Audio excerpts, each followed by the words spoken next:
I had gotten so much resistance from people that like thought it was a crazy idea. This is a dumb idea. Hippy dippy, whatever. I heard all kinds of name calling. Here's something we have stopped questioning. 50 million Americans dealing with the chronic pain in their head, their jaws, their face. Migraines that wiped out entire day. TMJ that makes it hurt to chew. Tension, headaches that become so routine that people have even stopped mentioning them. And most of the answers we have been given, a pill, another specialist, another bill.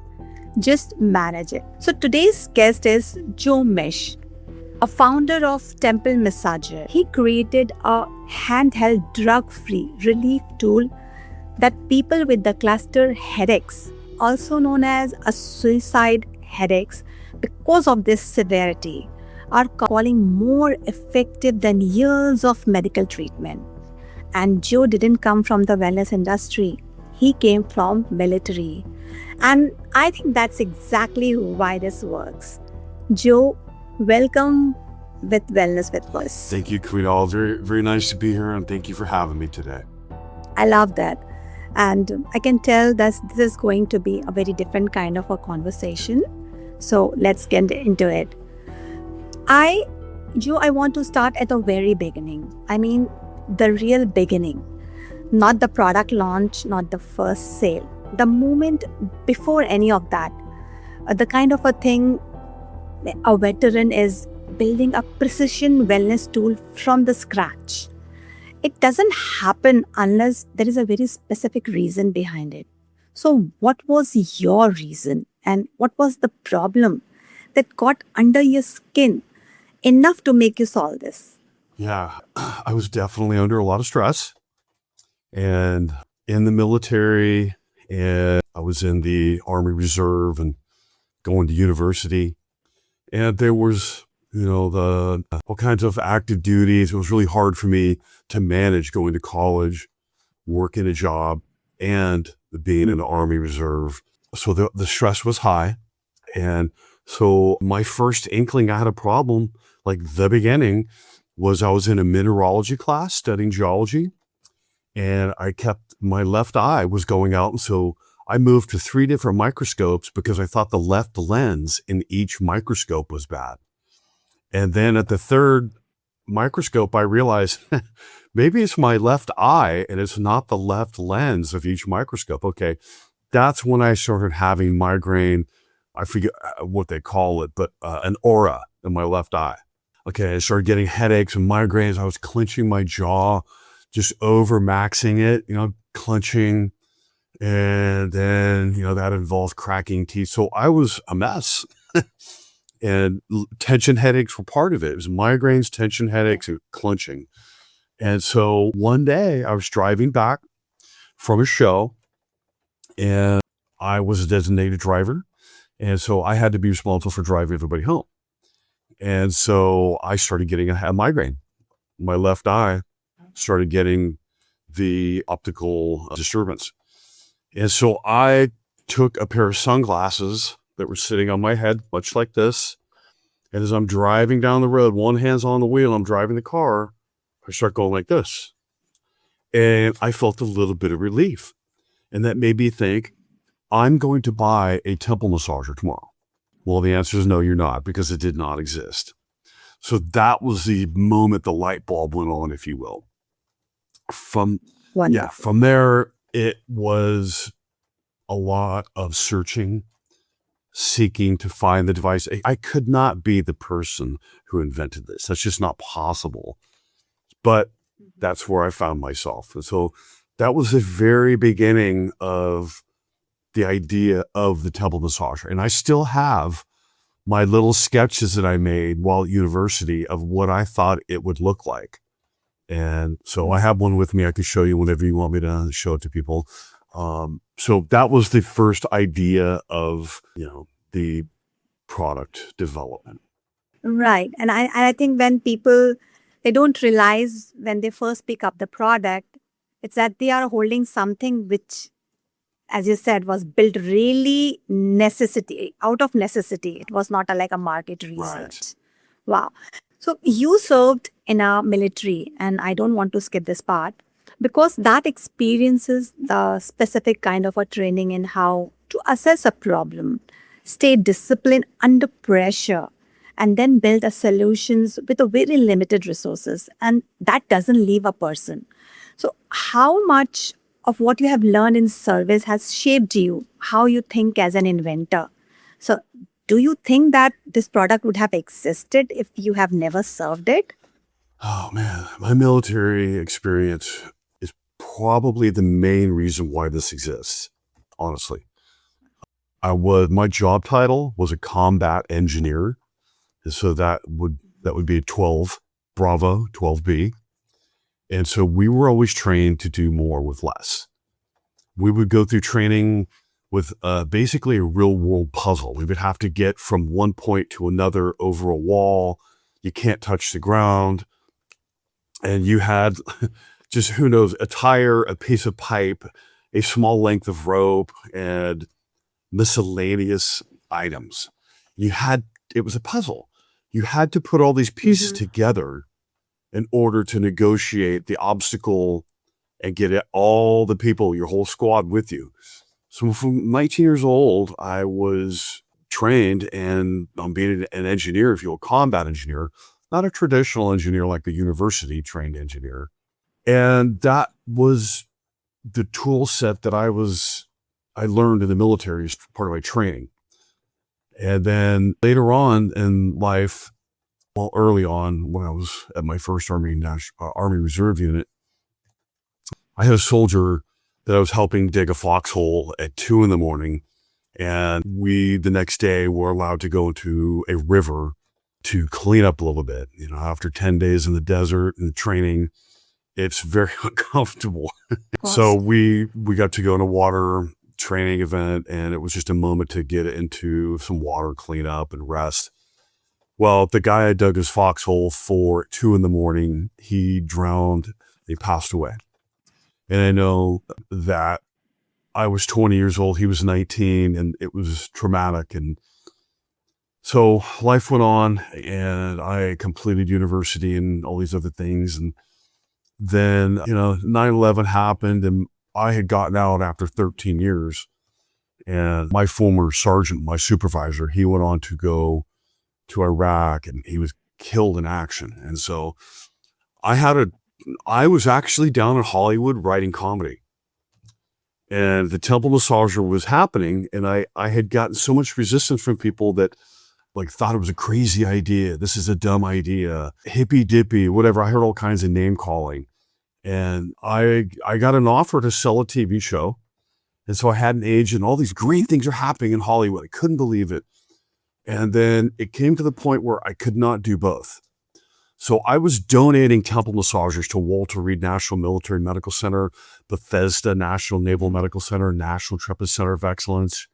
I was donating to service members in Iraq, Afghanistan, Kuwait, veterans all over. I'm in California, so I donated hundreds to Northern California veterans. And I did that because I served with 2 men that gave all. I walked away from a career writing comedy because I served with 2 men that gave all. And so it was really, really difficult. And that's a whole nother book's worth of material to get into. But let's just say it was extremely difficult. And I would go look in the mirror and I'd tell myself, you serve with 2 men that gave all. Short of giving all, what are you prepared to give to help your brothers and sisters? And that would put me right back at the desk and keep going back to work and keep donating. So we've donated over 6,000 temple massagers to service members and veterans around the world. So that military experience really gave me discipline, focus, efficiency, do more with less, fight through tough circumstances that look like they're impossible to get through. And I really called on my military sense of drive on, just drive on. And so that was the tip of my spear to keep this going. Yeah, that's a really honest answer. Of course, the very military and very purposeful. So now let's talk about the build. You had an idea, a clear problem you needed to solve. But there might be a gap between I need to build this or I actually built this, which is where the most people they disappear. So would you walk me through the early process, the first prototype of actual product? What was the ride like, and what was the messier than you expected? You know, when you get into that, you start fortunately having to deal with other people and businesses. And so I was, having to deal with companies and people that were more concerned about making money. And this is reality of the world, more concerned about making money than helping you Yes. exercise or achieve your dream, your goal, your idea. And so you start realizing that, nobody's going to really help you. And so it was very difficult to find people to take my designs and make a prototype. And so, I'm sure. Yeah. yeah, and it's very difficult. And, knowledge is power. Just to take a little break, I want to share with your audience how extremely important it is in every capacity of life to obtain knowledge. Keep learning, no matter what age you are, keep learning. Everybody's capable. So for me, I had to do that. I had to embrace, keep learning, keep working. It's too much work. I'm doing construction during the day. I'm working at night. I'm losing all my friends, no girlfriend. Nobody wants to see you because you're work. So that's no fun. But that's what it took. And I had to sacrifice a lot of time for that. So I finally found an engineer in Northern California in my region that was a nice guy. He was also a veteran. And I got real lucky. I kept searching and I finally found somebody that was an honest person that saw my vision of helping people with a new tool that was based on thousands of years of holistic practices. So we got a prototype and then I tested it and then we built our first set of molds. And this person saved me thousands of dollars. The other people I was working with, they wanted to overcharge me and they weren't being honest. So, everybody wants to charge you for every bit of information. Yeah. So you got to be careful, and it's really important to buyer beware, multiple opinions, just like you get a multiple opinion for your doctor or whoever else. It's very important to get multiple opinions and keep looking for the right person. Don't get in a hurry or you'll lose your money. So for me, you got to remember, I was not backed. There was no financing behind me. So every penny, every dollar was acutely, intensely valued because I didn't have any backup. And so I finally got the prototypes made. And then I basically started donating those. And I got a website and started a business and Wonderful. and started some initial sales. And that was kind of the rough beginning. And little did I know it was going to get rougher. I love that because most people they say when imagine an inventor they see like a gleaming lab somewhere, but the reality is way more grittier or way more interesting. So let's get into what you have actually built because what I think is people need to understand. So why this isn't another gadget. If someone hears like temple massager and pictures something generic, something off a shelf, what they are missing, what makes your device genuinely different from everything else out there? Well, we got a patent on it. So that told me that my thinking was unique in history because the patents go way back, I think, to the early 1800s. And I was the person who came up with the idea. Now, other people might have come up with the idea, but they didn't chase it. They didn't follow through. Again, here's the military thing. I serve with 2 men that gave all. I'm not giving up, right? That mentality kept coming through all along the path, still is to this day. And so the product was born out of use and intent. So like the first places the temple massager was used, long before it came out in the public, it was getting donated to Walter Reed and Bethesda and NICO and Combat. Well, I start getting letters from combat commanders. Because this is so new and different and unique, I have to be very careful what I say because I want this to be real and I want it to be honest. So I started getting feedback from these hospitals, these military hospitals I would donate to. And I started getting feedback on mental health. And I didn't understand that because I was simply trying to get the product to massage the temporalis around the ear, on the jawbone, under your cheekbone. And I looked at it as muscle tension relief. Well, I started getting mental health feedback. And so then I ended up working with people at Stanford School of Medicine, Dr. Mark Abramson from the Stanford School of Medicine Mindfulness-Based Stress Clinic. And he starts explaining to me, Joe, your product is stimulating the autonomic nerve system, just like if you get a haircut or a massage. It kind of feels good. Yeah. You almost feel like you can maybe go to sleep. And so then I started learning about neurology and the massaging of the different nerves. And then the aromatherapy is your olfactory nerve. That's separate. Okay. So I found out that nobody had ever made a manual tool that delivers cranial massage and aromatherapy. And so just to show everybody, here's the product. It's very simple in design. It's got a little handle and comes with a chapstick lotion roll-up, if you will. And so, yeah, when I first started prototyping this, I had big red streaks because I was irritating my skin. So very quickly I realized I need to incorporate or include some kind of a lotion.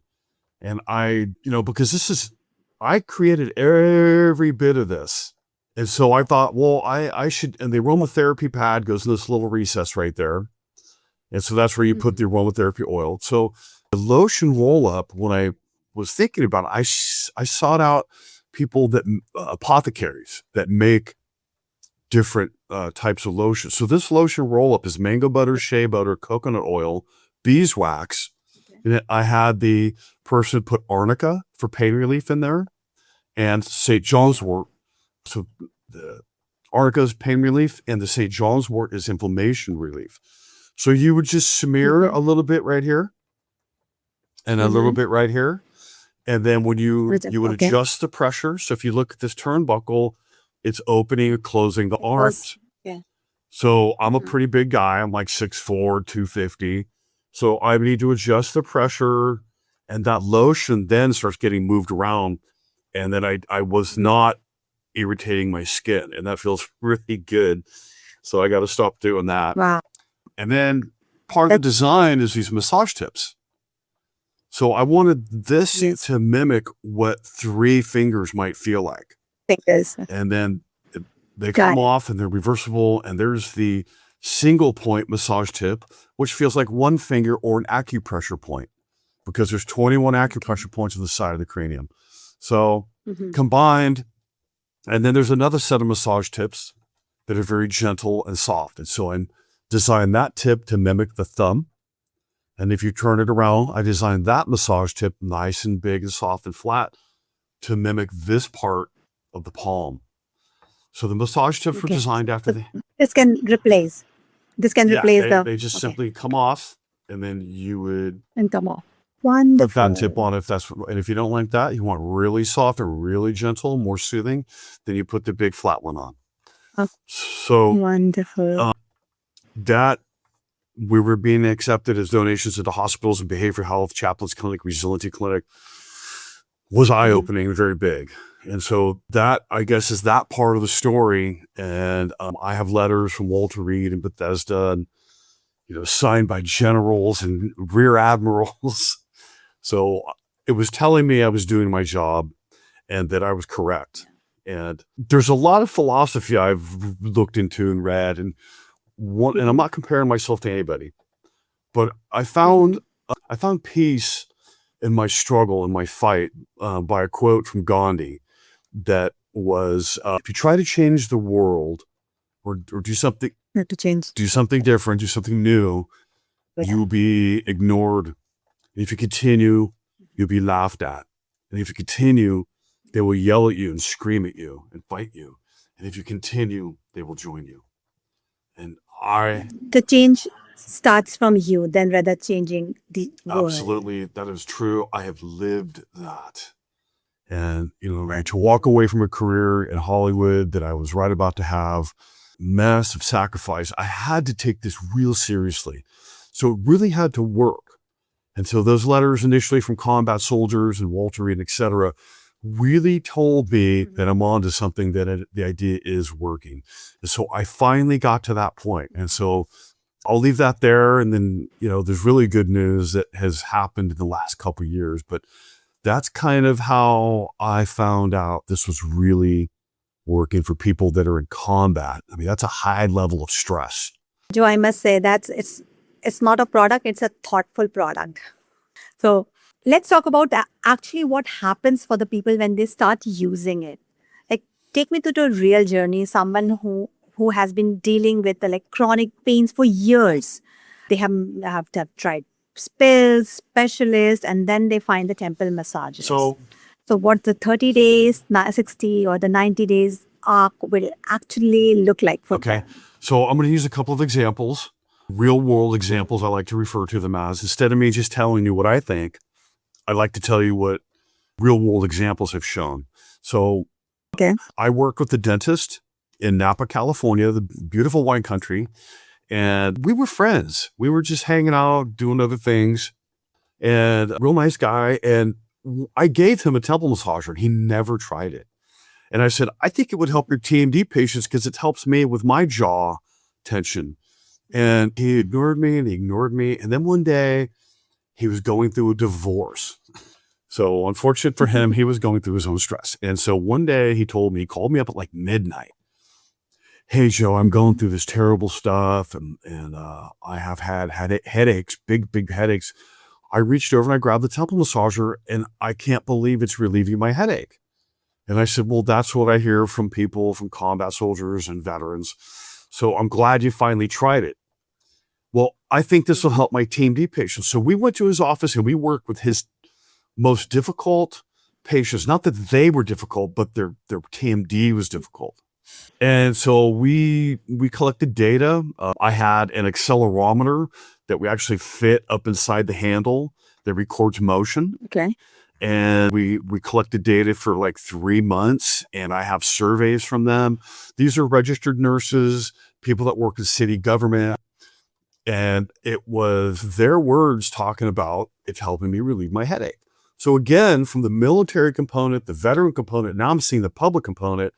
And then a whole bunch of things happened. But then I started working with police departments. I had the chief of police, John Cregan from Santa Rosa, California Police Department, come to me at a business meeting and say, Joe, I think you have something that's going to help my PTS, post-traumatic stress, in my police department. I work with the wellness unit director inside the police department. And he went through his whole checks and balances to make sure that there's no risk. And so we did this as a health and wellness tool. That's what it's classified as. And so he says, I can't find anything wrong with this. Backing up, I did skip one thing. I ended up working with Stanford Neuroscience with a Dr. Maheen Adamson. And we were collecting data at Stanford School of Medicine with the Veterans Administration. And we got a handful of patients through the protocol. And we were seeing headache relief. And on the abstract, you can see one veteran was talking about nightmare relief. And I'm like, wow. There's things going on here I don't even understand. This is truly discovery. Unfortunately, COVID knocked our pilot study out, but we've regained a pilot study and we're working on getting the validation and the data. Again, I want this to be real. So then I started working with these police departments, and I remember Santa Rosa, California, they bought 2 cases. And I was there on May 4th in 2023. The next day, the wellness unit director calls me and he says, Joe, you have not been gone for 24 hours. Look at this email I got. And it was an email from a 911 dispatcher. She said in their own words, and I have this on their letterhead, I had a migraine so severe I was going to leave work. And I used a temple massager through the wellness unit director. And I used a temple massager for 10 or 15 minutes. And it was enough relief that I could stay on the job. Okay, well, that duplicated with San Diego police, Denver police, Reno police, San Jose police, Cleveland police. Over and over and over, I kept hearing the same feedback and information. And so people that are in a stressed mode, like you just got off work, and this is really tight, even during the middle of the day, Like we work with Athena Health. I have our first healthcare company sale. People that are looking at computer screens for long periods all day long. Some of these people have 2 and 3 computer screens. That's really hard on your eyes. Now, this is really exemplified through the Yeah, of 911 dispatchers. They have a wall of screens, and they're dealing with really bad stress because you're dealing with 911 emergency. So we got 2 pages of written feedback from Athena Health. That was the first healthcare provider we worked with, which I'm really grateful that they chose to work with us. So that was great. So people can use it at their desk, at lunch. It could take as little as literally a minute or 2 or 10 or 15 minutes. You can use it for 20 minutes at a time. So a lot of people use it at their desk during the middle of the day. I've had teachers using it on their break in between classes. Just, you want to let your head go down or maybe be back at rest, tall chair. Ideally, your arms are rested, your elbows rested on an arm of a chair or a pillow, or even if you're laying in bed and you just sit back and rest your head and neck. If possible, you can do it sitting up. And I always tell people it's important I'm not going to do it right now, but just pull your jaw and gently stretch your jaw a little bit. Stretch these masseter muscles out. Just gently open your mouth and just get a little light stretching. With your mouth open and your and your eyes should be closed. That way the eye musculature and your facial musculature are at rest. So sitting around in public with your mouth hanging open is probably not attractive. So then, adjust the pressure so it's kind of wide. I'll get the massage tips here matching. You would put whatever essential oil you want here. Comes with a little white felt pad. It comes with lavender, a little vial of lavender. So you can put lavender on there or whatever essential oil you like. And then again, I love lavender. Lavender's great. I love it.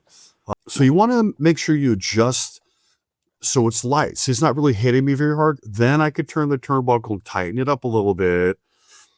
Okay, that feels pretty good. And just move around. You see I'm hitting the top of the temporalis. I can just let my elbows on my desk. I'm hitting the top of my temporalis. I can come right around my eyes. If I get a migraine, I'm starting to get a migraine, I work little circles right around my eye in the orbital. I'll just sit here and do this. And then I'll incorporate big, broad strokes. Sometimes I get really big tension buildup right here. So I really like to go right in front of my ear, up and down, right from my ear. So what you're doing here is you're stimulating the vagus nerve. Up here is the trigeminal nerve. All the while you're breathing deep with your aromatherapy, and you should be practicing mindfulness. So while you're doing this, you should not be thinking about your bills or your problems. Give yourself just a moment of freedom in your mind to be clear and be present and be mindful. And then the massage and aromatherapy will help you unwind and relax, and you'll get real massage stimulation to release some of this tension and pressure. That's really impressive. You are giving so many people not their a relief from a headache, but you are giving them their life back. There's 45 million people in the United States that seek medical attention for migraines. There's 30 million people who seek medical attention for TMD. I think there's 40 to 50 million people that deal with anxiety. So we're working with UC Davis to try to get some heart rate variability data collected. We're working with a women's health research firm called MOQ. They're right about to start collecting data on women's health. And so, as a health and wellness tool, it has a profound impact in people's lives. And I'm sure. We're right about to rebuild our website, and we're going to feature all the police letters, all the testimonials, all the combat veterans. So that's all going to be available for people to see for themselves. So good luck with that, Joe. So right now, I just wanted to shift gears to the business side of, because what you have built, it deserves to be in the lot more than it is currently is. And I think you know that. So right now, as a founder, what is the single biggest thing that is holding Temple Massager back from the growth it should have? Not the product, of course, the product works, but the challenges from the business side, you think? So the biggest problem we've had was getting research. getting the validation, getting the efficacy. Okay. And I have had 4 pilot studies pulled out from under us for various reasons. The first one at Stanford was because of COVID. What are you going to do? Many people were affected around the world by that. I can't complain. So there's nothing I can do about that. Later on, we worked with the Air Force through an AFWorks program to work with traumatic brain injury headaches, TBI headache. And then the Air Force and Congress decided to close the Defense and Veterans Brain Injury Centers that we were working with. And there went the second one. And then the third one was because of American politics, we'll just say that. And then the last one, I hate to say this, I never used to say this, but I was working with a major university and we were right about to do a pilot study. I got, there's a combat vet that basically loaned our company $100,000 for a pilot study. And the researchers at this big university kept delaying me. And they finally told me that they have to take the pharmaceutical study because it's a $2 million pilot study instead of my little pipsqueak $100,000 pilot study. Excuse me. So That's crazy. I really, at that point, factually ran up against the pharmaceutical industry. And in a roundabout way, I lost our 4th pilot study. So that's why I had to turn to private research firm, and now we're doing it. We're underway. Okay. There are other research opportunities I'm pursuing and we're engaging with. So it's not over. I'm never going to quit. And so that was the single most frustrating, difficult obstacle in my way. So because we're a health and wellness tool, classified tool, we can't make claims. I could tell you what other people are saying and what their letters and their letterhead. That's their opinion, not mine. And so we're trying to get that efficacy validation, but we're working with healthcare providers now. And there's a big one that I can't mention right now we're working with because we haven't completed the business. But we did work with Athena Health, and they did give me permission to put the feedback out publicly. So I did that. And so we're coming at this as a health and wellness tool, not making claims. Okay. And they seem to be interested in it at that level. So there's part of me of like, well, do we go get the claim, the efficacy, the validation, the pilot study, the FDA 510K exemption? Or do we just stay health and wellness tool? Because it seems like this working as a health and wellness tool. So there's, implications there. But, and when our pilot study's done, probably in July, I'd love to come back on and share information with you on our completed study. Sure. Yeah. So I'd say that was the most difficult thing. I've gotten through the manufacturing, got it all squared away. Everything was a battle, Like, it wasn't pretty, okay?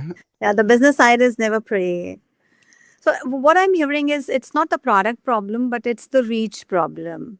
And you said that the Athena is already, you are working with the Athena and like employees are buying it and sharing it with the family. So my question would be, is expanding into B2B, like corporate wellness program that you're saying. So this is the only thing that you are actively pursuing, or do you feel that maybe like a different mountain to climb with no map yet? I mean, are you actively pursuing this? Yeah, 100% focused. Like healthcare partnership? Yeah, I'm 100% focused on temple massager.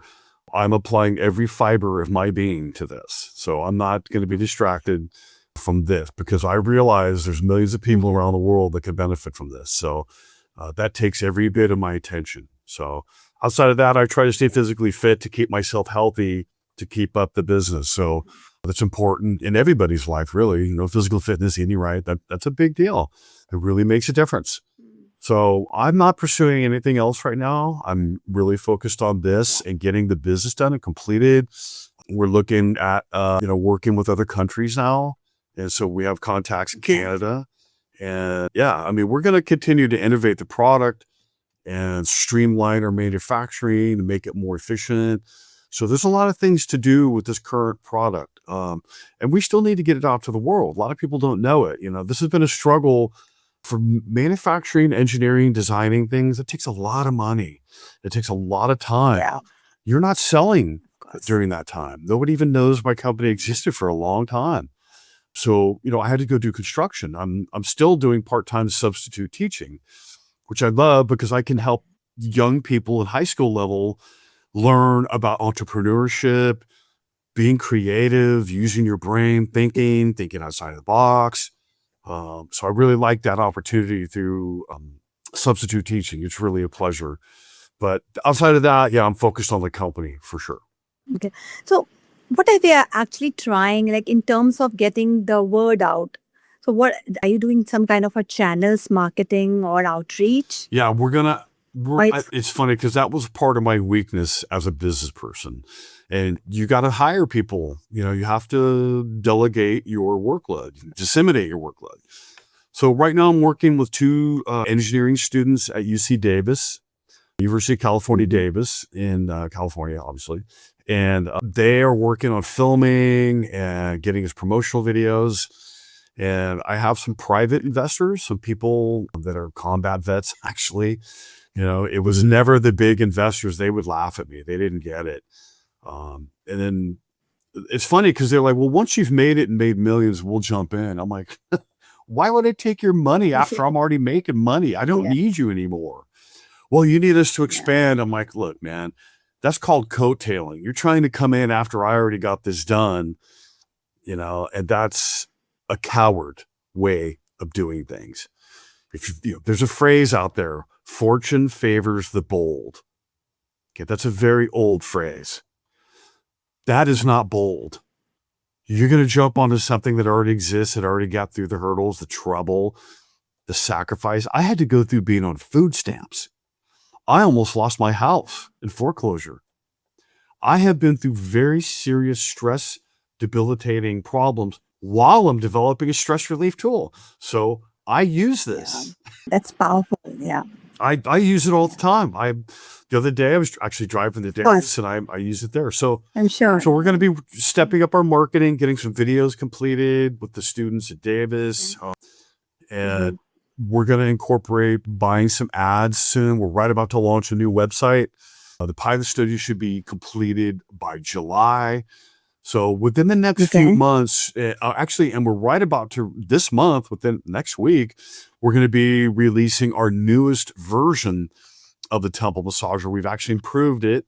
So I had to do mold modifications, and we're right about to release a new version of the temple massager, literally the end of this week, like in days. Like I'm going to the factory tomorrow. So it's exciting. It's fun. We've continued to innovate. We're helping people. We're selling to people around the world. I just got an order from Israel. I just got an order from Germany.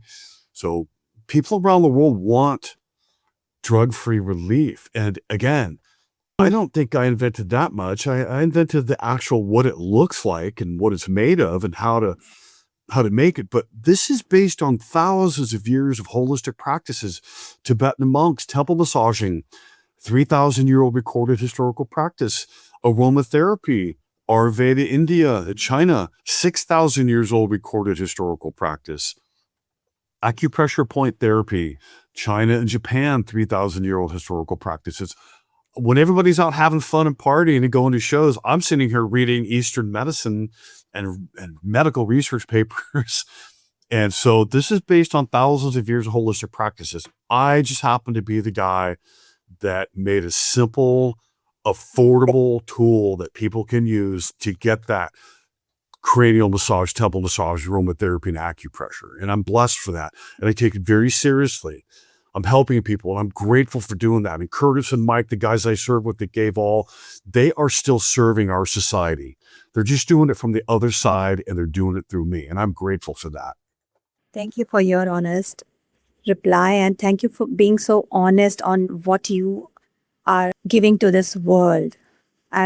It's such an, I am short of words here right now. It's a beautiful thing. I realize, somebody the other day told me, Joe, do you realize what you're doing? And I said, I do, and I take it seriously. But they're like, you have no choice when you're born. You have no choice of how society or the world is behaving and what they're doing. You have no choice of the timing of the business community. You have no choice in how things are going to unfold. You can plan and put work into it to make it happen, which is important. But there's so many things timing wise that you have no control over. And so for me to be lucky enough to have this mission, this challenge, I'm grateful to have the challenge. Like for me to have a challenge, I feel like I'm alive. You know, like the old Native American proverb, you're only as good and strong as your strongest challenger, right? So I take pride in that. Very exciting journey ahead. Yeah, you should be proud of, yeah. And very exciting journey ahead. So this is my last sections. So let's talk about where in the world we are operating right now, because it's changing fast, even in wellness. Like I would like to talk about AI automation tech tool for a small business, and it is accelerating everywhere. So where do you think you personally land? Are you excited, overwhelmed? Are you said that you using it or maybe watching it from the distances? Yeah, I'd probably say I'm watching from the distances more than anything. I can see the benefit of AI as far as writing. That has truly helped me get a lot of writing done. So I like it in that sense. Okay. But like I have people have asked me this and I say this, look, the more work you do, the smarter you are. Okay. It's as simple as using GPS. Well, I was trained on land navigation using a map and a compass and the stars in the military. I have a pilot's license. Of course. I have to be able to navigate the surface of the earth. Well, if you're using GPS and Google Maps or whatever, you're not thinking much, are you? You're just being told what to do. So to me, I look at technology as a double-edged sword. Is it decreasing your intelligence because you don't have to think anymore? Or do you want to be sharp and be knowledgeable and do things, the old school way? So I've wrote out with Temple Massager. Everybody told me, you got to have an app. Joe, you need an app with the Temple Massager. Okay, well, I don't know how that's going to help me or not. And then that came and went. And then you got to have a wearable. You got to have a digital data collection wearable. Okay, well, I don't know how that's going to help me. And then now it's AI. Joe, you got to have AI. With Temple Massager, you got to have AI. And I'm like, well, I don't know how that's going to help me. And so as it turns out, the holistic practices of thousands of years are what are truly standing the test of time. That is what's helping people. Now, the Temple Massager is never going to take the place of human touch. If somebody's going to give you a massage, take advantage of that, okay? But if you don't have the ability to get a massage for somebody else, then maybe it's important if you use the Temple Massager or some other tool. So I've seen the digital stuff, the AI, the apps, and I've always stuck to the holistic practices that seem to be paying more dividends. Now, I will say there is a sense of AI I like to refer to as ancient intelligence. So the Temple Massager We talked about in the pre-podcast chat. I still does use AI in an ancient intelligence form. So yeah, that's a really very grounded answer. So what you said, of course, it's a holistic practice, but if you want to make the word out, the world knows, I think the technology would be a great help. That's what this can help you. It is not going to take what you are proposing, but it can accelerate your growth. Or maybe if you are reaching like a millions, then with a technology, you can reach 1 billion people. And there are many people who can't afford to go to the clinics and they can't afford to go to the healthcare. So this is a very holistic handheld equipment that they can use. And from my experience, I have also been a victim of migraine. But yeah, I have cured myself with the holistic medicines back in India, but that's a different story. So, sorry, It's okay. I do it all the time. So what I'm hearing is that, so how do you, so you would, right now you're doing it, everything manual. So can you walk me, look at a day of a business, what you actually do in terms of follow-ups or in terms of meetings and working with the research teams? How do you do that? So as far as like day-to-day type of operations and conducting the business of the company, I've had to build out a team. So I'm really lucky. I've got 2 doctors and 2 attorneys on my advisory board. I'm working with students at UC Davis. I have a team of people that come in and we do assembly runs, if you will. And so it truly is a team effort. Nobody can do it all alone. That's just not going to happen. Of course. So, but I'm still kind of old school, doing some things manually. I mean, technology and internet's a fantastic thing. Obviously, that helps connectivity. And so it's really not too complicated or difficult. It's just many, many moving parts. So there's a lot of things that I have to manage as far as the research, the manufacturing, the communications, being grateful to be on a show like yours to help share our message and our product and what we have and how it came about. It's kind of a fun story to be able to tell because it's very unique. So there's, as far as the business goes, it's me running the show with a bunch of different people helping me different ways. And we're looking at growth here for sure. Many businesses and many people are turning to wellness programs, big time wellness programs. So that we're working with these healthcare providers and their employee resource groups gives us credibility in that market. And that's how you build trust. I've always been very adamant about staying away from saying false things or being a salesman about it. I was my worst critic early on. But when I saw this being used in combat, and I have letters to prove all that. It's all on my website. I'll always open and front about sharing those credibility letters. When I saw helping with 911 dispatchers, police, firemen, combat veterans, combat soldiers, that told me that this is real. And so I've always wanted to continue that integrity and that honesty. And so that's kind of where we're at with the business philosophy, I guess you might say. Wonderful. So, okay.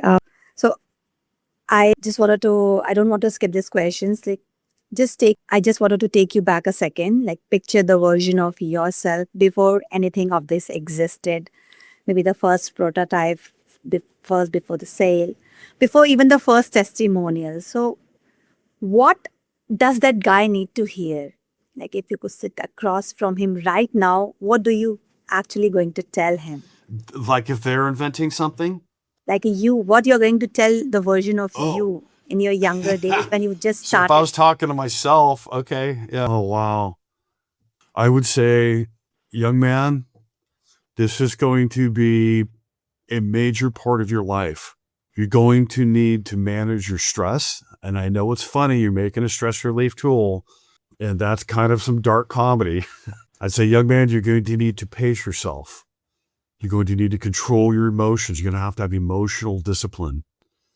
Nobody is going to want this product in the business world because you're going to be disruptive. And when things are disruptive, you make enemies. Just like the Gandhi phrase, they're going to ignore you, laugh at you, and hate you. Okay, well, you know what? People run the world, not businesses. And I mean that in a real way that, we ultimately make our own decisions in this world. So I would tell myself to be patient and take care of yourself and don't stop what you're doing because you're affecting people around the world in a profound way that's never been done before, or I wouldn't have gotten a patent. And always remember those that have sacrificed before you. Honor your heritage, your ancestors, honor your place in this world, honor the timing, the luck, and be grateful to the spirit world and your creator, and be thankful for the ability to sustain this fight every step of the way. Be grateful for the ability to sustain this fight because the goal is to help people. I love that. And I want people listening who are in the early stages of building something, they need to hear that too. So, yeah. So, Joe, I want to thank you, and I want to be very specific because thank you for being here. Thank you. It doesn't come close to covering what just happened in these conversations. You have looked at the problem that millions of people were just told to live with, and you just decided that it wasn't good enough. So you built something with your hand, you refined it, and with all the feedbacks from the real people who were in the real pain, and you put out in the world. And the this is just not the product. This is a very thoughtful product. I'm again reiterating. And you are giving the people, and those people are getting their life back. So, so Joe, please keep building this. And the people who haven't found you yet really need you to. So, and to everyone who is listening and who is dealing with the headache, migraine, jaw tensions, or chronic phase, I want you to stop accepting that just it is not a part of a life. Go to temple massager, try it, and you have been carrying this long enough. Thank you, Joe. Thank you so much. And to everyone, we'll see you in Thank the you very next much for having episode. me. Thank you.